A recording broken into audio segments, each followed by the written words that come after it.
সেভেনের নদী থেকে একটি সুন্দর পাঠ কৌশল পড়া খেলার ছলে নদী সম্পর্কিত যে ছোট্ট ছোট্ট কথাগুলো খুব সহজেই কি একটা ছোট্ট খেলার মধ্য দিয়ে বোঝানো যায় বা খুব সহজেই কি বোঝা যায়।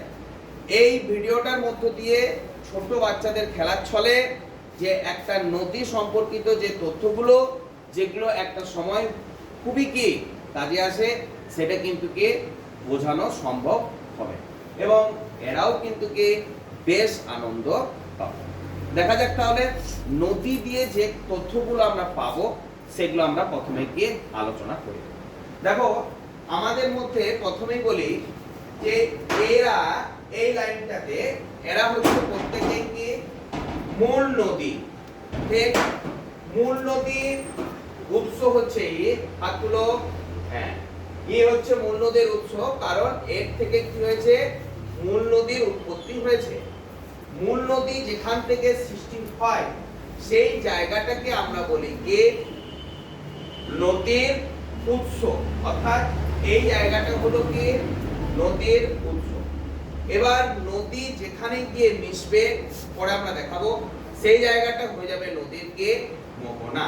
তাহলে এরা প্রথমেই দেখাতে চাইছে যে নদী থেকে কিভাবে শাখা নদীর সৃষ্টি হয়।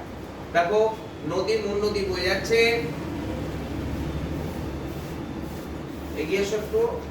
হ্যাঁ দেখো এরা দুজনেই হচ্ছে কি দেখো এই একটা শাখা, এরা একটা শাখা, এটা একটা কে শাখা। সাইডিং লাও চলে এসো আর চলে এসো ব্যাক করে। এটা হলো কি শাখা নদী। ঠিক, এবার আমরা দেখাবো উপনদীর কথা বা কে নদী অববাহিকার কথা। ঠিক, দেখো কিভাবে দেখাবো। দেখো তোমরা মূল নদী বয়ে যাচ্ছে, বয়ে যাও। এবার যে নদী বয়ে যেতে পারছে না সেই নদীকে কি হবে,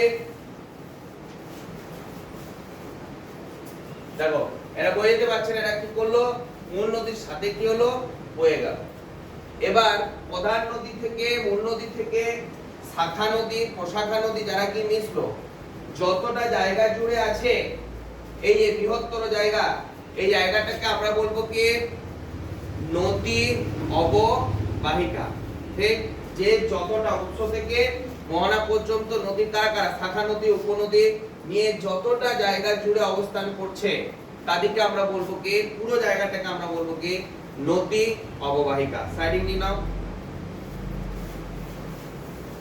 চলে। এবার আমরা দেখাবো জল বিভাজিকা। ঠিক, যেটা খুবই গুরুত্বপূর্ণ জল বিভাজিকা দেখতে গেলে চলে এসো জল বিভাজিকা দেখাবার জন্য সামনের দিকে এসো।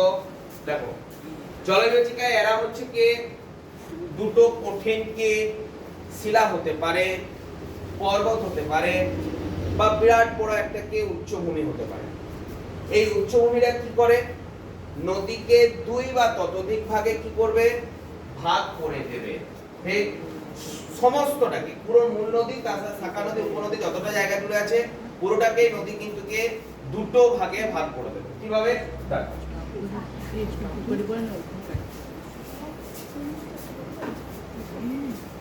দেখো নদী দুটো ভাগে কিন্তু কে ভাগ হয়ে গেল। কে ভাগ করেছে নদীকে দুটো ভাগে, এগিয়ে যাও একটু, এগাও, বাস। দেখো নদী দুটো ভাগে ভাগ হয়ে গেছে। এরা ভাগ করলো এই উচ্চভূমিটা, আর উচ্চভূমিটা ভাগ করলো কাকে নদীকে দুই বা ততোধিক ভাগে দেখো বিভক্ত করে দিয়েছে। তাহলে এই উচ্চভূমিটাকে আমরা কি বলবো জল বিভাজিকা। তাহলে জল বিভাজিকার কেউ নয় এই উচ্চভূমিটায়, কারণ এই জলটাকে কি করেছে দুই বা ততোধিক ভাগে কিন্তু কি বিভক্ত করে দিয়েছে। তাহলে এখানে জল বিভাজিকা অবস্থান করছে আর যার জন্য কি জলটাকে দুই বা ততোধিক ভাগে গিয়ে ভাগ করেছে। সাইডিং নিয়ে নাও। অর্থাৎ এবার দেখো যে যেমন ছিল সেরকম থাকো। অর্থাৎ আমরা কি দেখলাম, আমরা দেখলাম যে নদী সম্পর্কিত কিছু তথ্য, অর্থাৎ মূল নদী, শাখা নদী, প্রশাখা নদী কাকে বলে, উপনদী কাকে বলে এবং জল বিভাজিকা কাকে বলে। আশা করি এই ভিডিওটা থেকে এই বাচ্চাদের ছোট ছোট খেলার মধ্য দিয়েও কিন্তু কি নদী সম্পর্কিত বেশ তথ্যগুলো বোঝা যায় এবং কি ভালো করে কিন্তু কি মনে রাখাও সম্ভব।